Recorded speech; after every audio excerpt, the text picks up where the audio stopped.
Môre, dis donderdag die 21ste Mei en ek hoop dat jy God se genade vandag al raak gesien het. Ons is vandag in Efesiërs hoofstuk 1 en hoofstuk 4 en die titel van ons dagstukkie is Die Eienaar se Siel.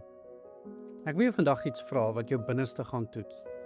Leef jy soms met 'n konstante binneste angs dat God jou op 'n dag gaan los?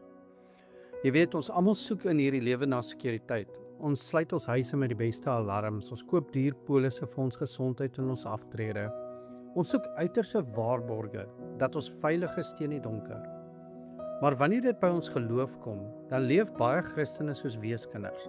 Hulle is bang dat een fout, een slegte dag of een swak oomblik hulle heeltemal uit die koninkryk van God gaan gooi. Hulle dink hulle redding hang af van hoe styf hulle aan God se hand vashou. Hulle dink as hulle greep verslap, is alles verby. En dit maak 'n mens moeg. Dit maak jou geestelik uit asem.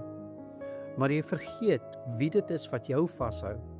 Op die oomblik toe jy tot geloof gekom het, het God nie net na jou naam op 'n lys geskryf nie.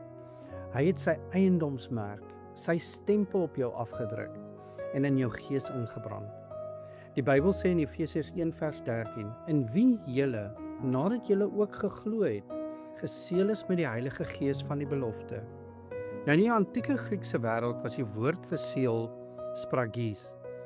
Wanneer 'n handelaar hout gekoop het in die berge, het hy sy eie eienaarsmerk met 'n warm brandyster in die hout ingedruk. Dit was die seël. Al het daardie hout weke lank in rowwe riviere afgedryf na die hawe toe, het almal geweet aan wie dit behoort. Die seël het die eienaar gewaarborg. Paulus sê jy is gespragies. Jy is deur God geseël. Die duiwel, die wêreld of jou omstandighede kan nie die seël van die Allerheiligste breek nie. Jy is onskendbaar veilig.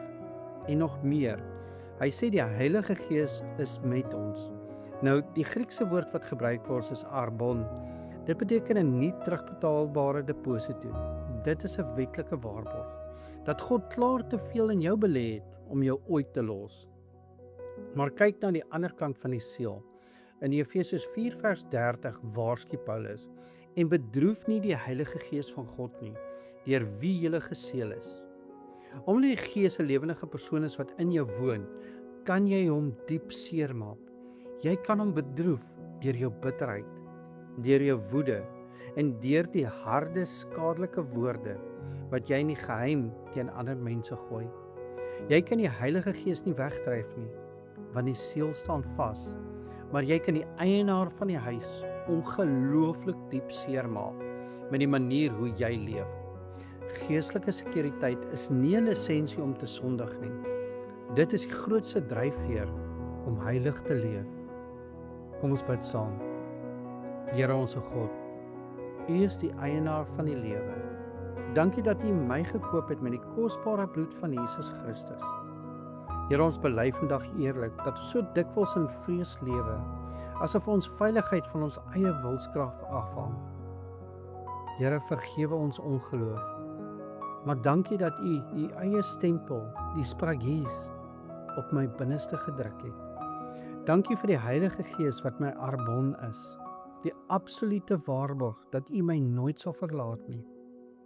Here, vergewe ons waar ons U Gees bedroef, deur ons weggesteekte bitterheid en ons harde tonge. Kom maak skoon U huis vandag, Here. Ons bid dit in die naam van Jesus Christus, deur die kragtige werking van die Heilige Gees. Amen. En onthou vandag, jy is dalk die Bybel wat iemand vandag moet ontmoet. Draai jy vandag die siel van 'n vrygemaakte kind, of draai jy nog die vrese van 'n weeskind? Jy behoort aan hom. Ek hoop jy het 'n geseënde donderdag.